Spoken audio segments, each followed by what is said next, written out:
Kites यहाँ इतने पहले से हैं कि उन्हें रॉयल जोधपुर फ्लैग में भी जगह दी गई थी। आज ये बर्ड्स यहाँ शिकार की तलाश में नहीं है, बल्कि उस आदमी की तलाश में है जो इनका दोस्त है। चिड़िया वाले बाबा भले ही कहानी का हिस्सा बन गए हो, लेकिन उनकी जगह आज लतीफ कुरैशी को मेहरानगढ़ के नए बर्डमैन के रूप में जाना जाता है। वो जैसे ही अपने छोटे भाई के साथ पहाड़ी की तरफ चढ़ते हैं, वहां सैकड़ों की तादाद में ब्लैक काइट्स जमा हो जाती हैं।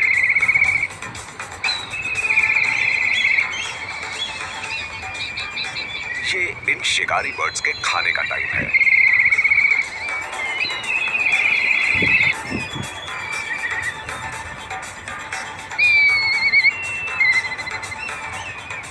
कुरैशी अपने खानदान की उस पीढ़ी का हिस्सा है जो जोधपुर के भूतपूर्व राजाओं की तरफ से दी गई इस जिम्मेदारी को निभाता चला आ रहा है।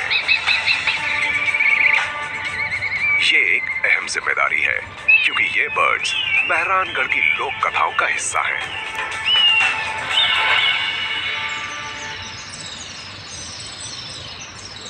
लेकिन मेहरानगढ़ में ब्लैक काइट्स के अलावा और भी बहुत सी बर्ड्स हैं।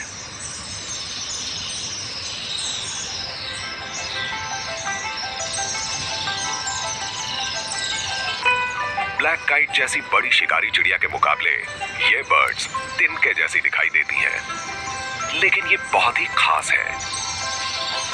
इन्हें स्विफ्ट्स कहा जाता है और इसकी वजह है कि ये बहुत तेज हैं।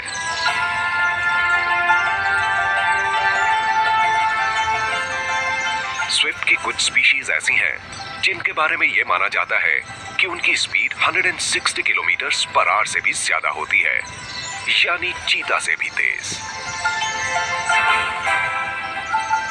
पेरेग्रीन फॉल्कन को आमतौर पर सबसे तेज चिड़िया माना जाता है और इन्हें इनकी मैक्सिमम स्पीड मिलती है डाइविंग के वक्त, जब इनकी स्पीड में ग्रेविटी भी जुड़ जाती है, जबकि स्विफ्ट्स को अपनी स्पीड मिलती है अपने विंग पावर से।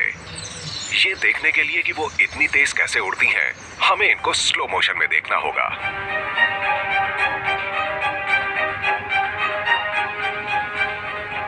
इनके लॉन्ग कर्व विंग से इनकी छोटी सी बॉडी को पावर मिलती है, जिसकी लंबाई 5 इंच और वजन 25 ग्राम होता है, यानी लगभग 1 चम्मच नमक के बराबर। लेकिन स्विफ्ट के लेग्स बहुत वीक होते हैं। ये दूसरी बर्ड्स की तरह जमीन पर आकर टेक ऑफ नहीं कर सकती, इसलिए ये अक्सर उड़ती रहती हैं। ये खाते, पीते, सोते और कई बार तो मेटिंग के वक्त भी उड़ती रहती हैं।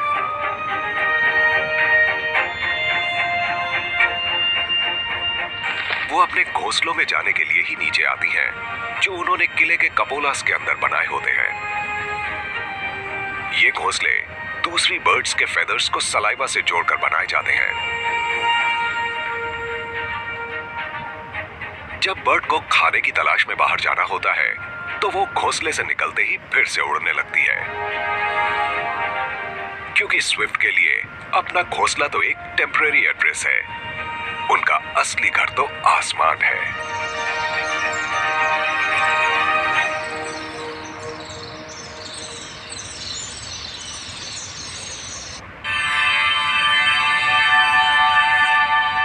बारिश के कई महीने बाद भी थार रेगिस्तान में पानी की कोई कमी नहीं है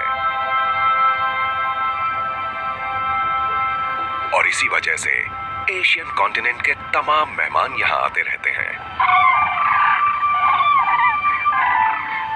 सर्दियों के मौसम में डेमोसेल क्रेन्स यहां पहुंचते ही जोर जोर से चिल्ला के अपने आने की खबर देते हैं। ये मंगोलिया और नॉर्थ ईस्ट चाइना जैसी दूर जगहों से माइग्रेट करके यहाँ आते हैं और कई बार 4000 किलोमीटर से भी लंबा सफर तय करते हैं।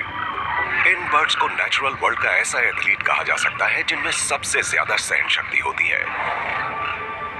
ये इंडिया की तरफ आने का सीधा रूट पकड़ते हैं, चाहे इसके लिए हिमालय की कुछ सबसे ऊंची चोटियों को ही क्यों ना पार करना हो। इसके लिए इन्हें 26,000 फीट की ऊंचाई पर भी उड़ना पड़ता है, यानी माउंट एवरेस्ट से सिर्फ 3,000 फीट नीचे। इतने मुश्किल माइग्रेशन के लिए इन्हें काफी लंबे समय तक बिना कुछ खाए पिए रहना पड़ता है, यहाँ तक कि ये सो भी नहीं पाते। आज ये इस तालाब के किनारे जमा हुए हैं।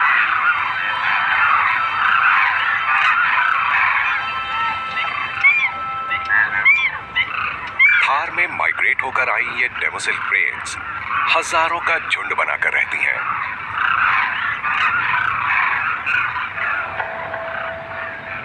एक और विंटर माइग्रेंट स्टेप ईगल तालाब पर नजर रखे हुए है। आमतौर पर तो ये छोटी चिड़ियों का शिकार करते हैं, लेकिन इन्हें क्रेन्स पर भी अटैक करते हुए देखा गया है। लेकिन इस स्टेप ईगल का ये इरादा नहीं है।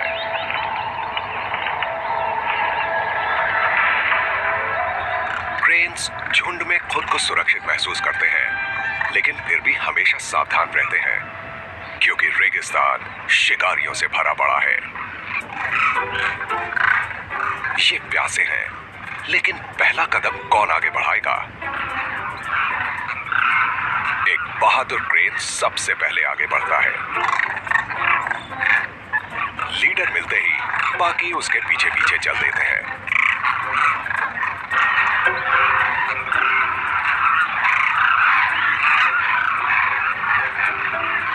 अगले कुछ महीनों के लिए ये पानी इनकी जिंदगी है। इंडिया तक आने में इन्हें काफी मुश्किल सफर तय करना पड़ा है। ये जख्मी क्रेन लंगड़ाकर किनारे तक पहुंचता है। हाई टेंशन केबल्स, शिकारियों के बुलेट्स और ट्रैप्स जैसे खतरों का सामना भी इन बर्ड्स को करना पड़ता है। ये क्रेन तो लकी था, लेकिन बहुत से नहीं होते। इन डेमोसेल क्रेन्स को यहाँ कूंज कहा जाता है। हिंदू लोक कथाओं में इन्हें सैकड़ों सालों तक ग्रेस और ब्यूटी का सिंबल माना गया है। लेकिन रेगिस्तान के इन वाटर होल्स पर पानी पीने का हक सिर्फ इनके पास ही नहीं है। काले हिरण का एक झुंड भी यहाँ पानी पीने आ रहा है। क्रेन की ही तरह इन खूबसूरत काले हिरण का भी हिंदू माइथोलॉजी में जिक्र है। इसे लॉर्ड कृष्णा के रथ को खींचने वाला भी बताया गया है, लेकिन इसके बावजूद ये शिकारियों की नजरों से बच नहीं पाते। लगातार शिकार की वजह से इनकी संख्या घटकर कुछ हजार तक ही रह गई है। कभी ये पूरे इंडिया में पाए जाते थे। आज थार उन बचे खुचे इलाकों में से है जहां ये पाए जाते हैं।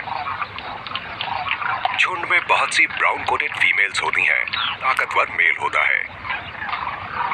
अपने ब्लैक विंटर कोट में इतराता वो सभी फीमेल्स को अपने काबू में रखता है।